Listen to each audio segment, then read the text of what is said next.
my God. Of course. Was there any other way that this is going to go down? Imagine for a second being a Bears fan and being dumb enough to think that this Bears team actually had a realistic chance to beat the Packers today. And then, of course, imagine being stupid enough to think that, hey, maybe the Cardinals will actually handle business and therefore the Bears won't backdoor into the playoffs at 8-8. Which so many Bears fans will accept because it'll only be their 6th taste of the playoffs in the past 25 years. Oops. Imagine thinking that this Bears offense had magically figured it out over the past month plus when they face some really shitty defenses. Imagine thinking that Mitchell Trubisky had showed you anything to indicate that he was anything other than a career backup in the league at the end of his 4th season in the league.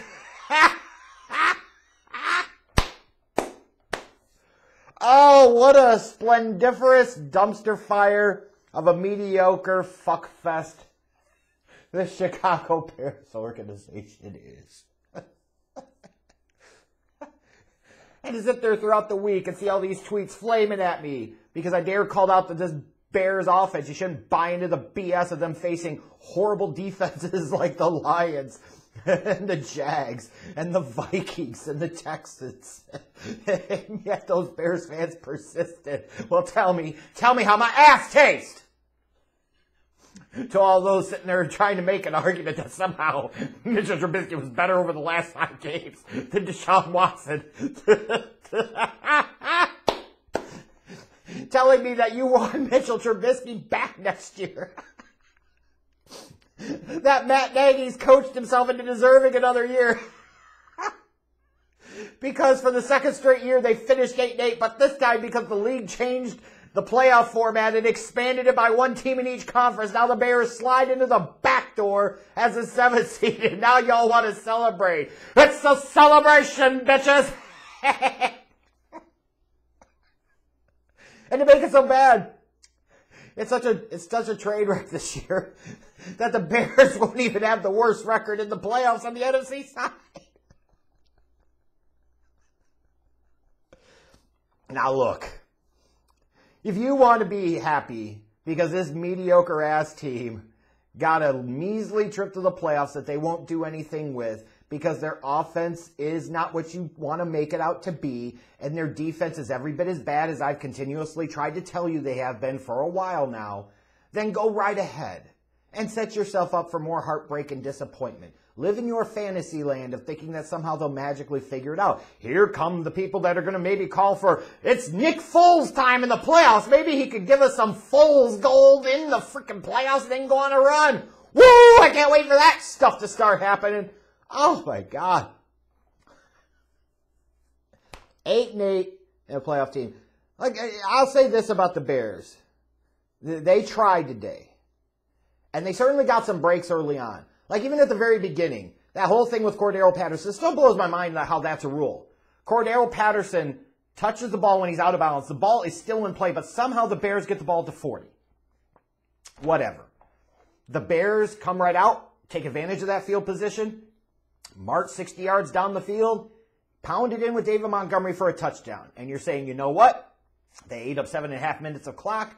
Clearly, it's because they're scared of their quarterback, as they should be, which is a bigger indication of a much larger problem. But nonetheless, you're trying to coach to win this game, and you're scared to death of your quarterback because even the coaching staff knows the reality. Or you could certainly believe that Matt Nagy was more instrumental in the play calling this week, which I would certainly say that seems very, very likely based off of what we saw today.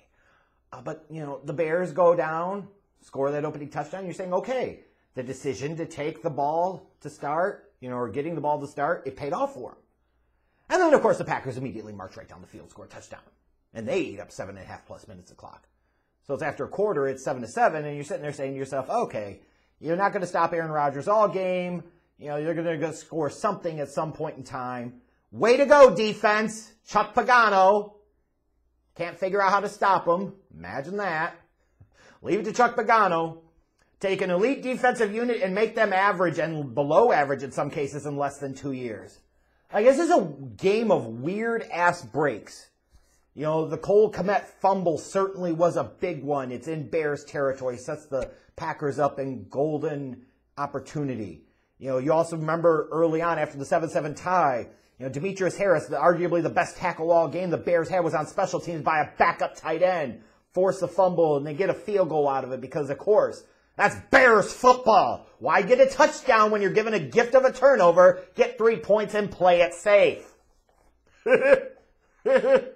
But, you know, you look at it, it was like, then you got the Cole Kmet fumble, and, you know, all of a sudden you're looking at it, and the Packers are up 21-10. Like, Bears fans probably feeling really good once it's a 10-7 game, like, trying to deny reality, disconnected from reality. The Bears come back at the end of the half, kick a field goal, and you're looking and it's 21-13, and you're saying, okay, you know what? You know, it was really funny at the end of the half, though, because Trubisky almost throws that pick to King like it was right there in the 5 or 6 hole, and he just dropped it. And the Bears immediately said, nope, we got to try and take the 3 now, because Cairo Santos is at least pretty consistent and pretty reliable at this point. Mitch certainly is not. We don't need red zone Mitch showing up again. But at 21-13, you're feeling, okay, the Bears at least have a chance in this game. But then they immediately come out, second half. There's Aaron Rodgers, big bomb to Marquez Valdez-Scantling, and he drops it. And if he catches it at that point, it's 28-13, and it's all over from there, and it's all downhill from there, and everybody knows it. Packers fans, Bears fans, they all know it. Like, that, arguably, was one of the biggest moments of the game, because it allowed the Bears to believe that they still had a chance. It allowed the Bears to be in the game. It gave them life. It gave them hope. And I thought a big decision here was when they got into territory, they got deep into Packers territory, and you've got 4th and goal. You're at like the 2-yard line. I understand you're terrified of Mitch, as you should be, but nonetheless, it's 21-13. You don't know if you're going to be in that scoring position again the rest of the game. And lo and behold, you weren't. You have to go for the touchdown there. You can't play John Fox football against an opponent with a quarterback the likes of Aaron Rodgers and expect to win. Playing the numbers so you kick a field goal so you're only down 5?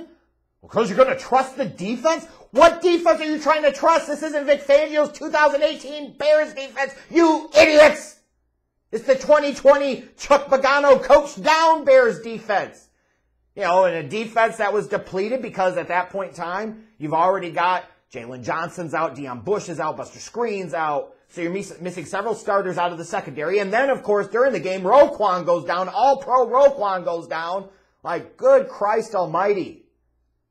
And yet they still couldn't figure out a way to get consistent heat on Aaron Rodgers with Bakhtiari being out with the knee injury. Like, you go on and on and on, playing all this off coverage and everything else. And even with that in the second half, like, you could clearly see there was a momentum change there. Like, the Packers for a little while lost some confidence on offense, and I felt like Aaron Rodgers made a couple of really sloppy throws. The Bears had a couple of different chances. They had the one series where it was back-to-back plays. Eddie Jackson running his mouth all week, bitching about all this Packers trash talk. That wasn't really happening. There's your chance to make a big play, Eddie, and you drop it. Mingo on the next. You know, he made the best play that he could. Tough interception, I grant you. But it still needed to be made, and he didn't make it. Like, those are the types of plays when it's a 21-16 game that you got to make. And then later on, Kindle Vildor has a chance at the pick. Like, that would have been huge. He didn't get it, and then the Bears, of course, allowed the Packers to immediately go down the field, score a touchdown, and at that point in time, you know, it was never in doubt. Then, of course, Mitch comes back, and they're down like that, and he immediately throws a pick. Then the Packers go on and score another touchdown, and it's all over 35-16. You know, so a game that they got some breaks in, the Bears did that helped them be in a position in the fourth quarter to potentially win it. And reality eventually caught up with them. And I still point to that chicken shit decision to not go for it on 4th and goal at like the 2-yard line in the third quarter and instead take the field goal. Like, you never were in that position again. That was absolutely not the right call. You cannot play scared. You know you're not as good as the Packers. So when you get in those situations, you have to take risks. You have to take chances. And yet again, Numbskull Nagy figures out the way to make the wrong decision. Like, I can't imagine going into this game and creating a game plan where I get on the one hand where you're saying, we want to keep the ball out of Aaron Rodgers' hands. So we want to play scared football. And that's what the Bears did. But on the other hand, you know, if you actually believed in your offense's performance the past month plus, then you would actually be letting Mitch try to rip it. Like you had the one beautifully set up play where you kept in Allen Robinson to block and he throws the big bomb 50-plus yards down the field to Mooney. Why didn't you get more of that? And, of course, Mooney got hurt late in the game. Like, that sucks. Like, you had the multiple opportunities on the one drive where they went for it on fourth down a couple of times, and then that last time they went out of the spread because that's what Nagy does and rolls out Trubisky. So, of course, he's only in half of the field, and then he makes a really bad read, a bad throw instead of tucking in and running or even running the QB sneak or the QB draw, which would have been much more likely to be successful. And what's so bad about all of this is that Bears fans, plenty of you, are going to feel good about this. And there's nothing to feel good about. Look, if they lost this game and they backdoored into the playoffs at 8-8, but they had at least beaten the Arizona Cardinals during the season, I'd say, you know what? Then they at least legitimately earned the opportunity because they beat the team head-to-head. We didn't get that. You got none of that. This is 8-8. You got womped up for the second time by your divisional rival. Thank God, I guess you don't have to play them in the wild card round. Instead, I think it's going to be the Saints that you got to play. But what is there to feel good about? This defense is really bad. And you say, well, that's a bit of hyperbole, isn't it, Jeff? When you invest as much in this defensive unit as they have, you're expecting a top of the league defense. Second, third, no worse. You want elite. They're average. Their play is average. And perhaps all this 8-8 season and this joke-ass playoff appearance is going to do is allow them to scapegoat Chuck Pagano and fire him and then bring everybody back and run it back in 2021. They're going to transition tag Trubisky, and they're going to bring back Nagy, and they're going to bring back Pace. And, like, no. That's the problem with this. They've had to backdoor in their second straight season at 8-8, and they only get in because the league expanded the playoffs. This is now only the sixth time in the past 25-plus years that this team has made the playoffs. And you expect me to be happy or okay with that? Like, why the hell would I want them to go in? Because if anything, this makes it more likely that the McCaskies will continue to accept the mediocrity of their way and bring everybody back and run it back in 2021. Who in the F wants that? There was no progress shown here. This season has been a disaster. They went all in, and they got a 7th seed in the playoffs as a result. Foles was an unmitigated disaster. Robert Quinn sucked. Mitchell Trubisky beat up against a few really crappy defenses, but when it came to real nut-cutting time today, you got nothing of note out of them. Because your coach scared. Because you were scared. Like, there's nothing to celebrate here. There is nothing to be excited about here. And you're still going to have these Bears fans that are going to try and throw my old words back at me and say, well, once you get into the playoffs, you never know what could happen.